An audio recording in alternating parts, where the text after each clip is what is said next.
Yo soy Miquistli, la muerte. Primera parte. Yo soy Miquistli, la muerte, y ocupo el sexto sitio en la rueda del Tonalpouali. Yo abro el camino de descenso al inframundo, pues para poder entrar a la madre tierra, primero hay que morir. Así, yo, con mi símbolo, doy inicio al cuadrante del norte, en la rueda de los días del calendario sagrado, que concluirá con Iscuintli, el perro. Ambos somos, como sabes, compañeros inseparables en el camino al Mictlán.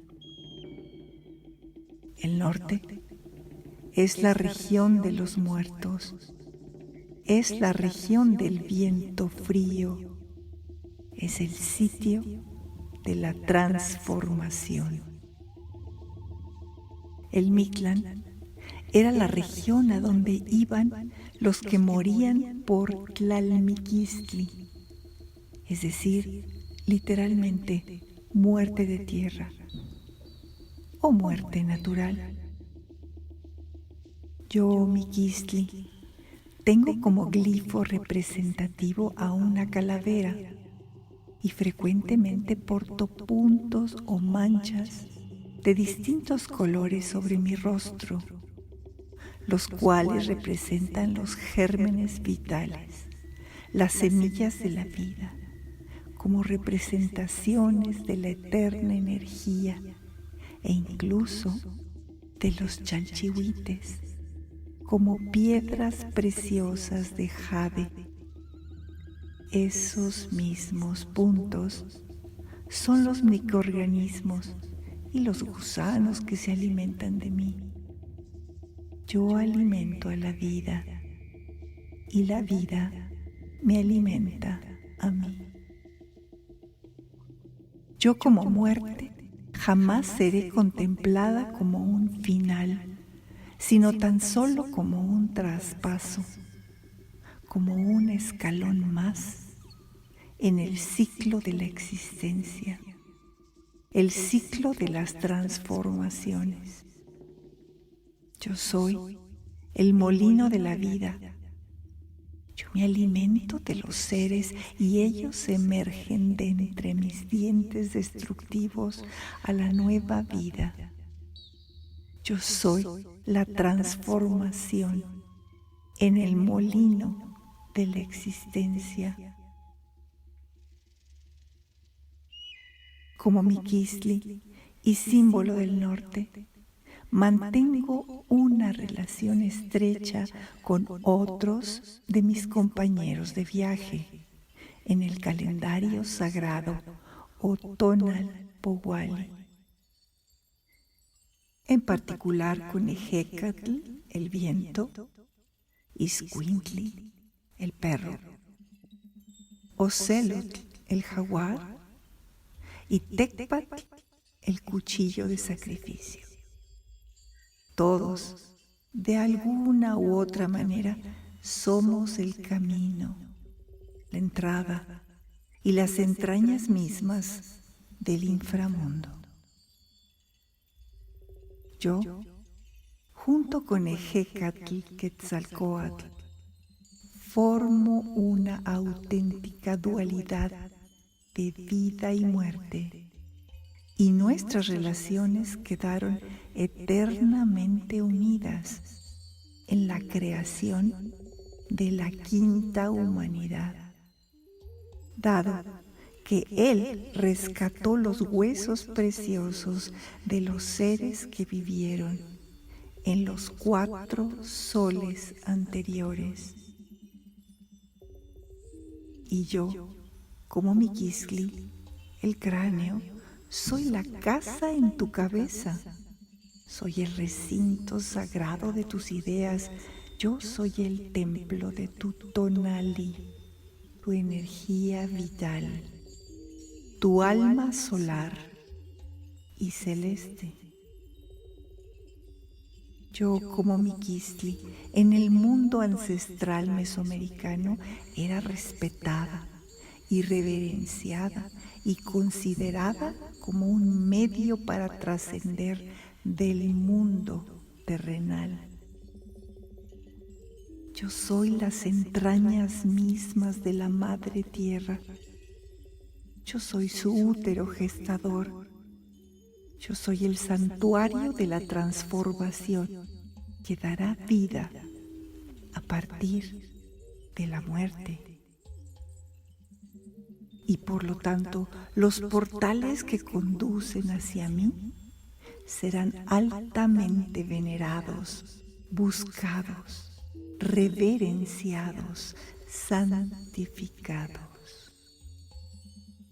Y para lograr mi tarea, trabajo en colaboración estrecha con otras deidades, como lo es Tlaltecutli, el Señor, Señora de la Tierra, la devoradora de cadáveres, la trituradora de los huesos, la que ingiere, deshace y extrae la sustancia esencial para la generación de la nueva vida. Ella, como Tlaltecutli, en su forma reptiliana, devora los bultos mortuorios, los recibe en su seno, los acoge, los incorpora y me ayuda así a liberar sus esencias, muchas veces representadas en forma de colibrí. Mi presencia es evidente en la imponente Coatlicue como la diosa de la Madre Tierra. Pues si bien su imagen nos habla de su imparable fertilidad, en el centro de su vientre me encuentro yo, Miquistli. Como la muerte, yo la alimento a ella, y ella a cambio produce vida. En ella me encontrarás como unidad dentro de la dualidad o multiplicidad.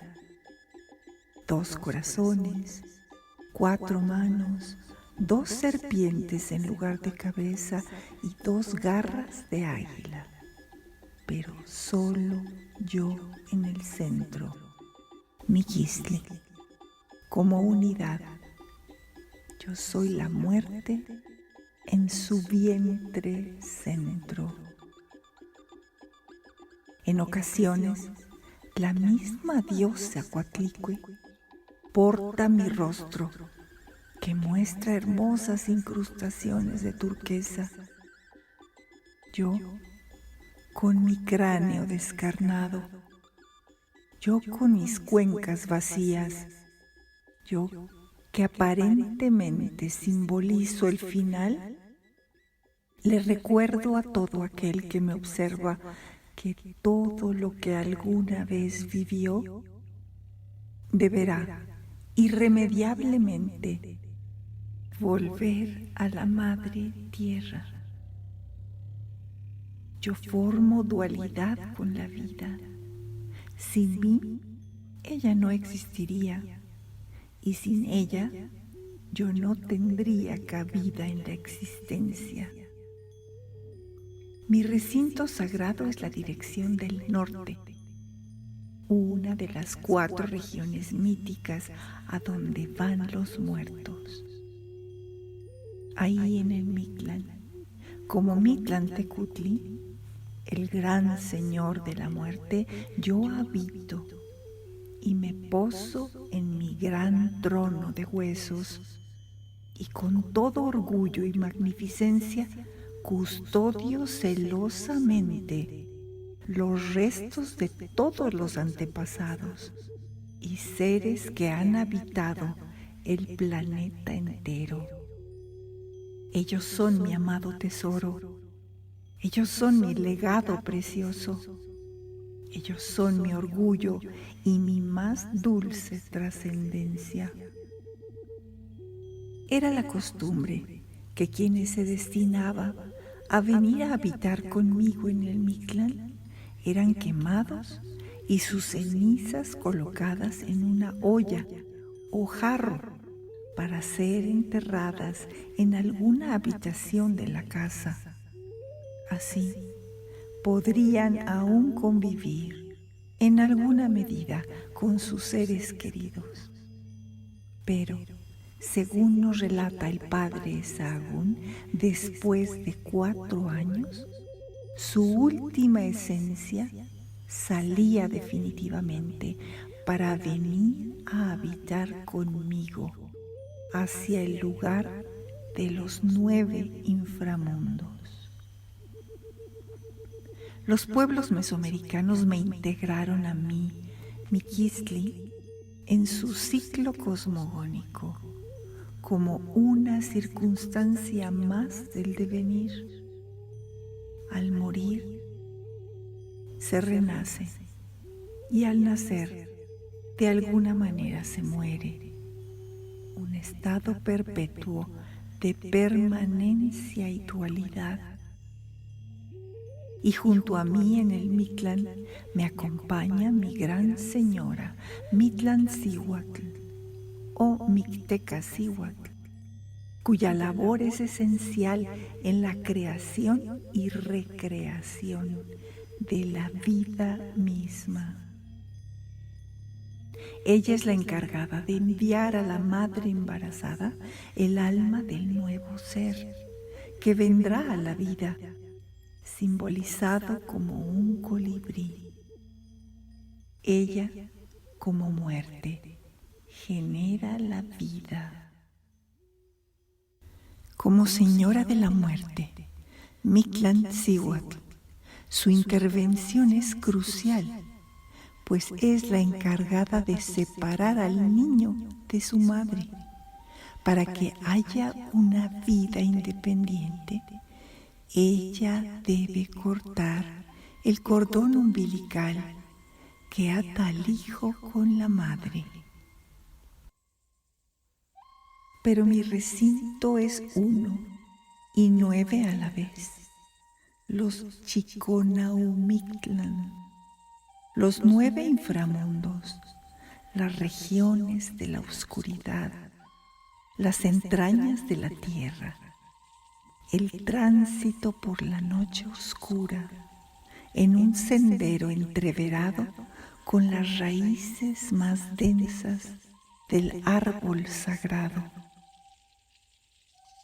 Yo como muerte habito todos y cada uno de los niveles del Mictlán, presentándome al difunto como un camino lleno de pruebas, lleno de obstáculos y situaciones extremas que son un reto para su trascendencia, que lo alientan a avanzar para que por fin, y solo después de 4 años, sea capaz de llegar a la región del silencio, a la mansión del eterno reposo, y así, finalmente, liberar su alma.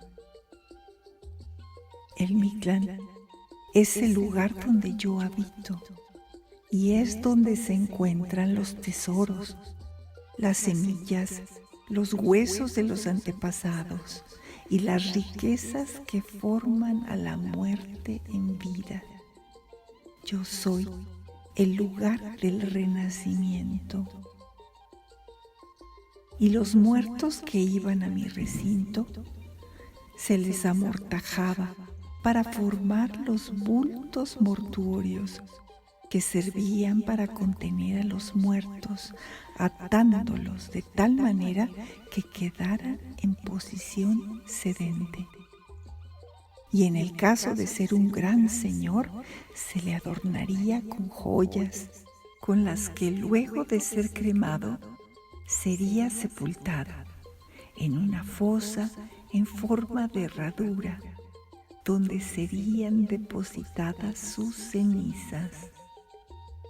El Mictlán ese lugar a donde Tonatiuh el Sol tuvo que ir sacrificándose, descendiendo a los inframundos para purificarse y liberar así a todos los seres celestiales de la transgresión efectuada por los dioses del Tamoanchan. El sol descendió al Mictlán y yo le otorgué ahí sus riquezas, su capa de plumas amarillas preciosas. Yo ahí le di su luz y sus rayos celestiales. A partir de ese momento, uno a uno de los dioses se fueron sacrificando, y fue solo entonces que comenzó el movimiento y por ende el tiempo.